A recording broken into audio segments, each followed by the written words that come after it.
Video பார்க்குற எல்லாருக்கும் வணக்கம் நண்பா. இன்றைக்கி டோட்டலி ஒரு 6 விதமான ரெஸ்லிங் செய்திகளை கொண்டுட்டு தான் நான் வந்திருக்கிறேன். வாங்க வீடியோக்குள்ளே போகலாம். அதுக்கு முன்னாடி சேனலுக்கு ஃபஸ்ட் டைம் வந்துருக்கோங்க, சப்ஸ்கிரைப் பண்ணி பெல் ஐக்கானை கிளிக் பண்ணி வச்சுக்கோங்க. இது நம்ம போகிற ரெஸ்லிங் செய்திகளை தமிழ் மொழியில் தெரிஞ்சுக்கோங்க. ஃபாஸ்ட் நியூஸ் நம்ம எதை பற்றி பார்க்க போகிறோன்னா பெண்டகனை பற்றி தான் பார்க்க போகிறோம். ஆக்சுவலி ரசிகர்கள் மத்தியில் ஒரு டவுட் இருக்கலாம், யாருப்பா இந்த பெண்டகன்னு டபிள்யூபிள்யூக்கு வந்து சில நாட்கள்லேயே இப்படி ஃபேன்ஸ் மத்தியில் ஒரு அட்ராக்ட் ஆகிட்டாரு. ஒரு புதுவித ரெஸ்லர் NXTயில் கூட வரல, அவனுக்கு இவ்வளோ மவுசா அப்படிங்கிற மாதிரி நிறைய பேர் கேட்குறீங்க. ஆக்சுவலி இந்த பெண்டகன் அப்படிங்கிற ரெஸ்லர் வந்து கிட்டத்தட்ட ரெஸ்லிங் இண்டஸ்ட்ரியில் ஒரு 10 வருஷத்துக்கு மேலே ஒர்க் பண்ணிகிட்டு இருக்காரு. டபிள்யூபிள்யூ பக்கம் தான் வந்ததில்லை. TNA ரெஸ்லிங் கம்பெனியில் இவருடைய ஃபைட்டிங்லாம் வேறு லெவலில் இருக்கும். மென் வெர்சஸ் உமன் ரெஸ்லர் மேட்ச்லேயும் நல்லா சண்டை போடுவார். நம்ம செல்சிஸ் கிரீன்லாம் இவங்ககிட்ட குண்டியில் அடி வாங்கிட்டு போனவங்க தான். செல்சிஸ் கிரீன் வெர்சஸ் பெண்டகன் மேட்ச்லாம் பார்த்து பாருங்கள், உங்களுக்கு தெரியும். அந்தளவுக்கு செல்சிஸ் கிரீனை தூக்கி போட்டு மீசிருப்பாங்க. அப்படிப்பட்ட பெண்டகன் TNA ரெஸ்லிங் கம்பெனிலாம் சண்டை போட்டு AEW பக்கம் போனார். ஆக்சுவலி இவர் வந்து ஒரு லூச்சாட்டு பிரேக் ரெஸ்லர், சொல்லிக்க தகுந்த அளவுக்கு ஃபேமஸான ரெஸ்லராக கேட்டிங்கன்னா லூச்சா ரெஸ்லர் மாதிரி இவரும் ஒரு ஃபேமஸானவர் தான். இவரும் ரே ஃபினிக்ஸ் அப்படிங்கிற ரெஸ்லரும் சேர்ந்து AEWவில் ஒர்க் பண்ணிட்டு இருந்தாங்க. ரெண்டு பேருமே ஒரு டேக் டீமராக AEWவில் ஒர்க் பண்ணிட்டு இருந்தாங்க. அண்ட் 6 மேனுக்கான டேக் டீம் சாம்பியன்ஷிப் உண்டுல, டொரண்டோ சாம்பியன்ஷிப், அதை நெவில் கூட சேர்ந்து இவங்க வின்னும் பண்ணியிருக்கிறாங்க. இது மட்டும் இல்லாமல் MLWவில் ரே ஃபினிக்ஸில் கூட சேர்ந்து டேக் டீம் சாம்பியனாகவும் இருந்திருக்காங்க. WWEயில் இவங்க ரெண்டு பேரும் ஒரே நேரத்தில் தான் கான்ட்ராக்ட் சைனிங் பண்ணியிருக்கிறாங்க. ஆனால் ரே ஃபினிக்ஸ் AEWவில் ஒரு சில சித்து வேலைகள் பண்ணதுனால AEW நீ எடுத்த லீவுக்கும் நீ வாங்கின சம்பளத்துக்கும் ஒழுங்காக வேலையை பார்த்துட்டு போ அப்படின்னு சொல்லியிருக்கிறாங்க. அதனால் இவர் AEWவில் வசமாக மாட்டிக்கிட்டார். இப்போது பெண்டகனை WWE வந்து சிங்கிள் ரெஸ்லராக கூட்டிகிட்டு வந்திருக்கிறாங்க. பெண்டகன் இந்த அளவுக்கு ஃபேம் ஆவதுக்கு காரணம் ரே ஃபினிக்ஸ் தான். ஒருவேளை ரே ஃபினிக்ஸ் AEW விட்டு வந்திருந்தாருன்னா ரெண்டு பேருமே டேக் டீமராக வந்திருப்பாங்க. பெண்டகனை யாரும் கண்டுக்க மாட்டாங்க. சிங்கிளாக வந்ததுனால சிங்கம் கலங்கிறங்கிருச்சு. லீஸ் டொராட்டோ அப்படிங்கிற ஒரு மல்யுத்த வீரர், இவர் WWEயில் ஒர்க் பண்ணியிருக்காரு. லூச்சா ஹவுஸ் பார்ட்டி அப்படிங்கிற ஒரு டீமை நீங்கள் கேள்விப்பட்டிருப்பீங்கன்னு நினைக்கிறேன். அந்த டீமில் ஒன் ஆஃப் தி மெம்பராக இருந்தவர் தான் இவர். இப்போதைக்கு இவர் வந்து WWEயில் கான்ட்ராக்ட் சைனிங் பண்ணியிருக்காராம்.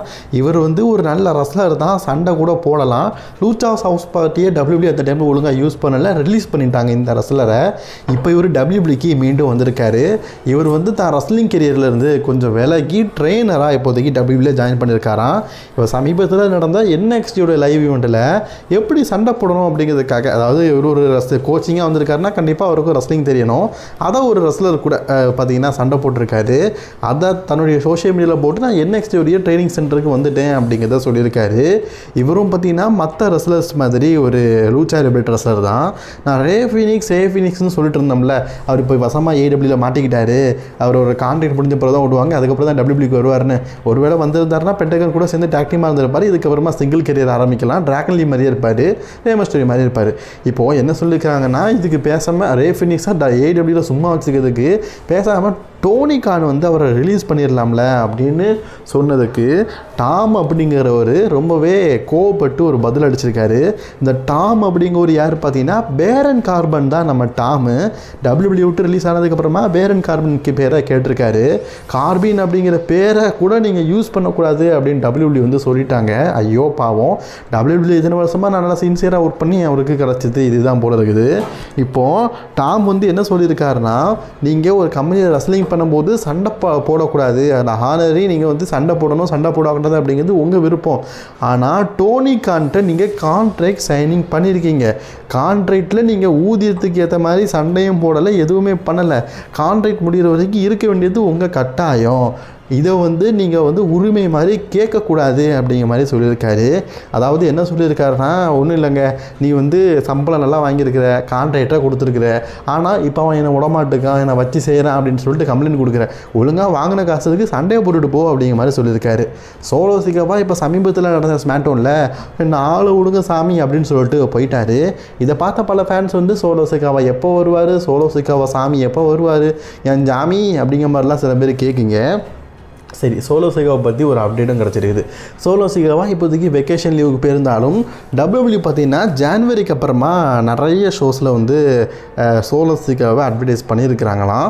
குறிப்பாக February மந்த் வந்து WWE வந்து ராயல் ரம்பிளுக்கு அப்புறமா நடக்க போகிற ரா அண்ட் ஸ்மாக்டவுன் இதில் கூட ஒரு சில இதில் வந்து சோலோ சிகாவை அட்வர்டைஸ் பண்ணியிருக்கிறாங்க. ஈவன் ராவில் கூட அட்வர்டைஸ் பண்ணியிருக்கிறாங்க அப்படிங்கிற மாதிரி சொல்லப்பட்டிருக்குது. மேபி சோலோ சிகாவோட ரிட்டர்ன் அப்படிங்கிறது ரொம்ப நாள் இருக்காது, கூடிய சீக்கிரம் வருவார்னு சொல்லி எதிர்பார்க்கலாம். ஸோ ஃபேன்ஸ் மத்தியில் எனக்கு நான் சோலோ சிகாவுக்கு இந்த அளவுக்கு ஒரு ஆதரவு இருக்கும் அப்படின்னு சொல்லி சத்தியமாக எதிர்பார்க்கல. அடுத்த செய்தி எதை பற்றி பார்க்க போகிறோன்னா ஜான்சனா அண்ட் CM Punk. ஜான்சனா CM Punkக்கு இந்த 2025 ரொம்பவே முக்கியமான வருஷமாக இருக்க போகுது. ஃபேன்ஸ் மத்தியில் சீனா அண்ட் CM Punkக்கு ஒரு நல்ல வரவேற்பு இருக்குது, ஃபேன்ஸ் மத்தியில் ஒரு நல்ல ஃபேன்ஸ் ஃபாலோவிங் இருக்குது. இப்போ இவங்க 2 பேரும் ஒரு காலத்தில் சண்டை போட்டாங்க, 2 பேரும் ஒரு பகையாளி அப்படிங்கிற மாதிரி காட்டினாங்க அப்படிங்கிறது ஒரு பொருள் இருந்தாலும் இந்த 2025 இவங்க 2 பேருமே சாம்பியன் ஆகணும் அப்படிங்கிறது தான் ஃபேன்ஸோடைய ஒரு மிகப்பெரிய கோலாக இருக்குது.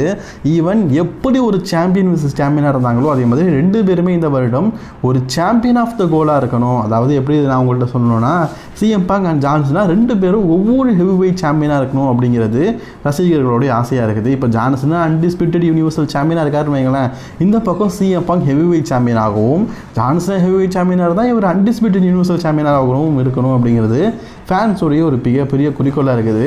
இந்த 2025 அப்படிங்கிறது ரெஸ்லிங் இண்டஸ்ட்ரியோடைய ஒரு மேஜிக்கல் மூமெண்ட் ஆஃப் இயர் அப்படிங்கிற மாதிரி சொல்கிறதுனால மேபி இது நிறைவேறதுக்கும் வாய்ப்பு இருக்குது. ஜான்சனா அண்ட் CM Punk ஒரே நேரத்தில் இந்த வருடம் சாம்பியனாக இருக்கவும் வாய்ப்பு இருக்குது.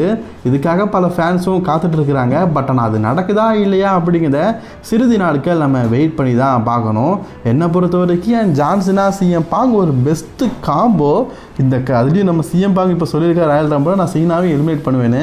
ஒருவேளை ஜான்சனா வந்து இந்த வருஷம் எலிமினேஷன் சாம்பியன் வின் பண்ணி இவர் ராயல் ரம்பிள் வின் பண்ணி 2 பேரும் ஒவ்வொரு மெயின் ஈவெண்ட்டில் இந்த வருஷம் ஹெவி வெயிட் சாம்பியன்ஷிப்பை வின் பண்ணி அடுத்த ராலை இவங்க 2 பேரும் ஃபேஸ் டு ஃபேஸ் பார்த்தா எப்படி இருக்கும்? அல்லும்ல. தி ராக்கை பற்றி உங்களுக்கு தெரியும். ராக்கை பொறுத்த வரைக்கும் டுவேன் ஜான்சன் ஒரு கோபமான ஆள், முரட்டுத்தனமான ஆள், பார்வையிலேயே கொள்ளுவார் அப்படிங்கிற மாதிரி சொன்னாலும் அவரும் ஒரு தந்தை தான். இந்த இப்போ கடைசியாக நம்ம ரோமன் ரெயின்ஸுக்கு ஊலாஃபலா மாலையை போட்டு ஐயா ட்ரைபிள் ஸ்டீஃப் நீ தான் அப்படிங்கிற மாதிரிலாம் சொல்லல. அப்போவும் கெத்து தான் அப்படிங்கிற மாதிரி தான் தி ராக் இருந்தார். ஏன்னா அந்தளவுக்கு ஃபேன்ஸ் ஃபாலோவிங்க அதிகமாக வச்சுருக்கவர் தான் தி ராக்கு. தி ராக்கோடைய ஒரு ஃபோட்டோ தான் இப்போ பயங்கரமாக வைரல் ஆகிட்டு இருக்குது.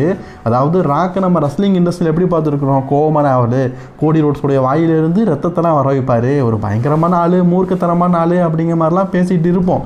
ஆனால் இப்போ ராக்கோடைய இந்த ஃபோட்டோவை பாருங்கள், யாரோ ஒருத்தர் அவருடைய முகத்தில் வரைஞ்சி எடுத்து படத்தெல்லாம் போட்டு ராக்கை ஒரு கோமாளித்தனம் மாதிரியே காட்டியிருக்கிறாங்க. ஆக்சுவலி ராக்கை இந்த மாதிரி கோமாளித்தனம் ஆக்குறது யாருன்னு கேட்டிங்கன்னா அவருடைய பொண்ணு தானா. ஆக்சுவலி ராக்குக்கு 2 பொண்ணு உண்டு, இளைய பொண்ணு கூட தான் அவங்க ஸ்பெண்ட் பண்ணிகிட்ருக்காரு. மூத்த பொண்ணுலாம் அந்த அளவுக்கு கண்டுக்கிறதில்ல. இப்போது 2வது பொண்ணு கூட டைம் ஸ்பெண்ட் பண்ணும்போது தான் அந்த பொண்ணு கூட சேர்ந்து இந்த மாதிரிலாம் பண்ணியிருக்காரு. என்ன தான் ஒரு பெரிய ஆளாக இருந்தாலும் தான் மகளுக்கு அவர் வந்து ஒரு அப்பா தானே. ஸோ அதனால் இந்த மாதிரி பண்ணியிருக்காரு. பாருங்களேன், அது அந்த மனசில் எந்த கோலம் ஆகிக்கிட்டு இருக்காங்கன்னு. மொட்டை மண்டையில் அங்கங்கே இதெல்லாமோ ஒட்டி வச்சு பொட்டு வச்சு கோலம் போட்டு அந்த ஆளுடைய அடையாளத்தையுமே மறைச்சிட்டாரு.